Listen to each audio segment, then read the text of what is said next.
What's going on, Jerome? It's beautiful Monday. Birds are chirping and stuff, and it's time for another Vikings news dump. So the schedule drops, I believe, on the 14th of May, and Vikings know that they're going to be playing the Steelers at some point, and the Steelers are going to be hosting the game in Dublin, Ireland, because, I don't know, let's just keep expanding the global footprint of the game.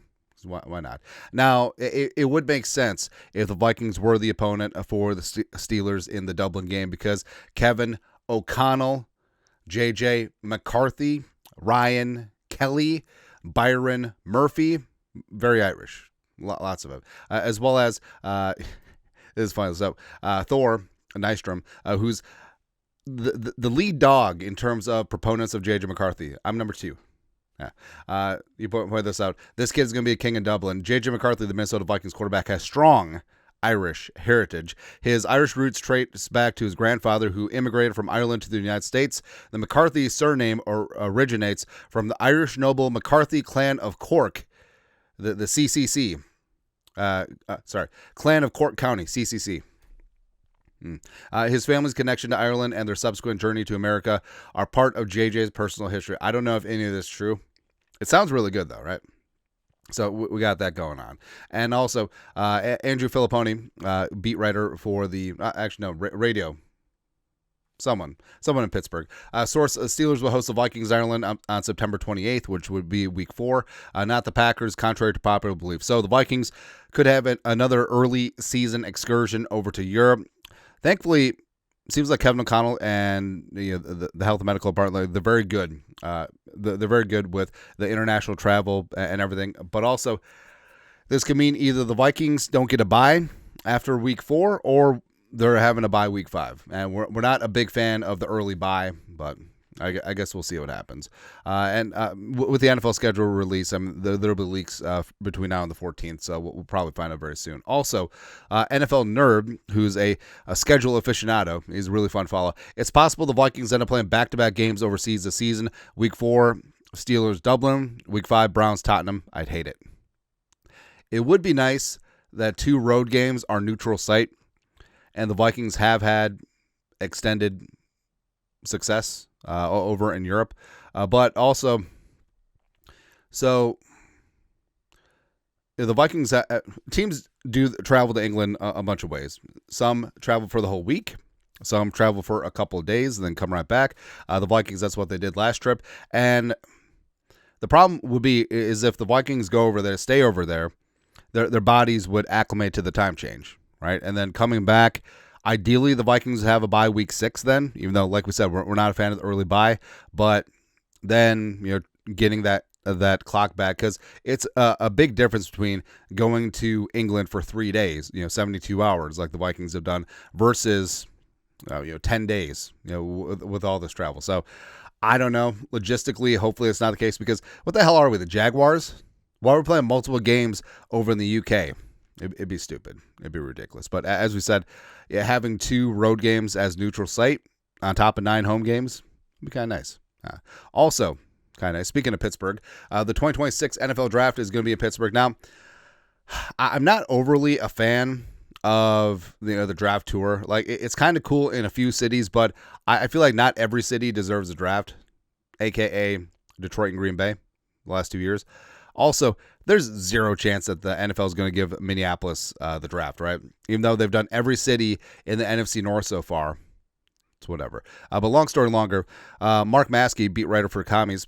Washington will host the NFL Draft in 2027 on the National Mall, source says. The official announcement is expected to come Monday at the White House, according to that source. So, NFL Draft 2026, Pittsburgh, 2027, D.C., 2028, not Minneapolis. And also, it's like the wife and I, so we're big fans of the show Top Chef. They haven't done a Minneapolis or Twin Cities season yet. They're literally in Canada for this season right now, because why not? As well as, last season was in Wisconsin. So stupid. So dumb, man. Also, I think so since the draft has taken off on tour, the NFL sees it as a big-time money-making opportunity. But there's just something about New York City, man. This fella gets his salsa from New York City, but Radio City Music Hall, like that vibe and aura I mean, it's unmatched. So I suggest that like every 5 years, the draft should cycle back to New York. That's what it should be. Like, yeah, keep on going with the NFL tour, skipping Minneapolis, of course, because that's what they do. And then New York every 5 years. That's absolutely what they should do. All right. Also, absolutely what we should do.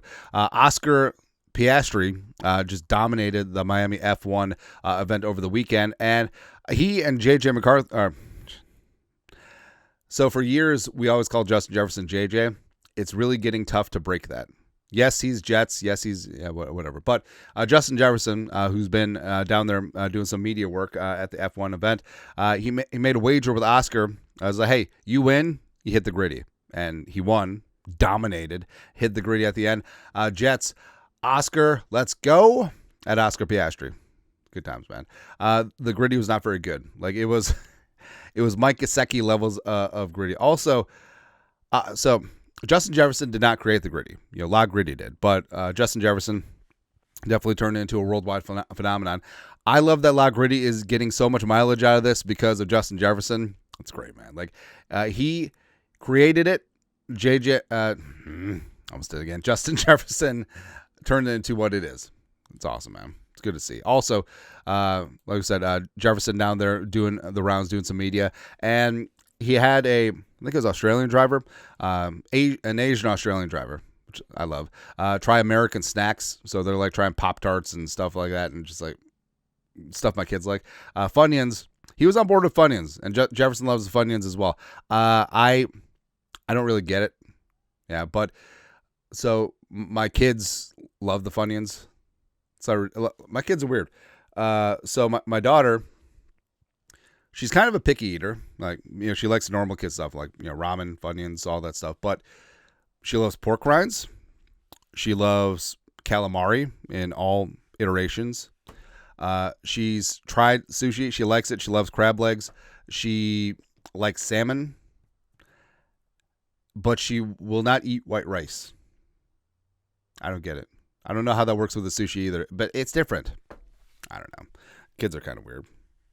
Anyways, next. Speaking of JJ, I should talk about Jonathan James McCarthy. The pride of the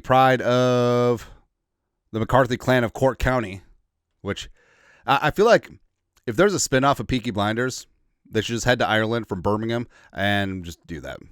It'd be good. Also, so Birmingham, which, those Center Highlands, basically it's like the Pittsburgh of England, whereas Birmingham, Alabama, it's good, man. It's good. But anyway, JJ McCarthy jumping Jim Harbaugh. They go way back like chiroprac. Who's got it better than us? Nobody. Attack every day with enthusiasm unknown to mankind. Winning a national title, Connor Stallions. But Harbaugh's talking about his guy JJ on the Rich Eisen show. Vikes fan page. Harbaugh says it's going to be nostalgic facing JJ McCarthy this season. Quote, he's a tremendous competitor. Vikings fans are going to be very happy as well with JJ McCarthy. Plus, there have been all this rumor and innuendo that, hey, when McCarthy was in the draft, maybe the Vikings would trade his rights or the draft slot, and then the Vikings would get Justin Herbert, ship the Sherbert to Herbert, even though logistically the Chargers would have taken on like $94 million in dead cap. So it probably wasn't going to happen, but who knows? Obviously, he's very happy with his handoff merchant. Amarian Hampton is going to be a 2,000-yard rusher, and obviously we're happy with J.J. McCarthy. But it's fun that they get to play each other this year. It'll be good times. Yeah. Also good times. So we know that Kevin O'Connell is the quarterback whisperer, but could he be the tight end whisperer? Or tight ends coach, passing game coordinator Brian Angelicio, could he be the tight end whisperer, which has various connotations. Anyways, but so I love this. Every single year, you're expecting Kyle Pitts. The highly drafted tight end, large receiver from Florida, dominated, and you're thinking that he's going to change the game. But, of course, suffered through Arthur Smith, suffered through Zach Robinson, whatever. But around the NFL, Falcons OC Zach Robinson expects tight end Kyle Pitts to take a big jump in second year in scheme. Right? And I feel like that's basically just been the broken record. Like, this is the year for Kyle Pitts. And sure, he was misused the first 2 years under Arthur Smith. Although, remember, he did have 1,000 yards as a rookie, which I know we got spoiled by Brock Bowers last year, but 1,000 yards for a rookie tight end is exceedingly rare. It's really tough, right?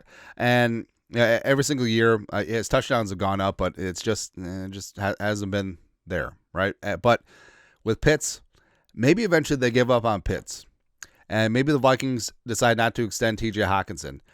Is this another Kwesi, Kevin O'Connell, Brian Angelicio, Mama, I can change him situation where so the Vikings flirted around with this, where we talked about N'Keal Harry last year in training camp, where he was a failed large receiver, kicked him inside the tight end. They actually used him in line a little bit, but also in the slot. Could Kyle Pitts be the alpha version of what they're trying to do with N'Keal Harry? I don't know, man.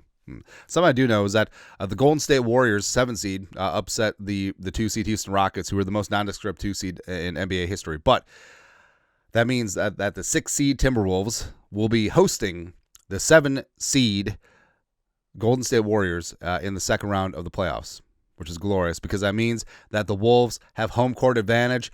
Tuesday night, Target Center is going to be rocking.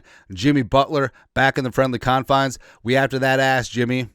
Also, Draymond, screw him. Steph's cool, but screw him. And we're going to take it to him. Bloodbath. Wolves in 5. Staying alive. That's right, baby. Anyways, that's it. That's it. Vikings news dump for this beautiful, glorious Monday. You guys are the best. You know what to do. Skol. Production value.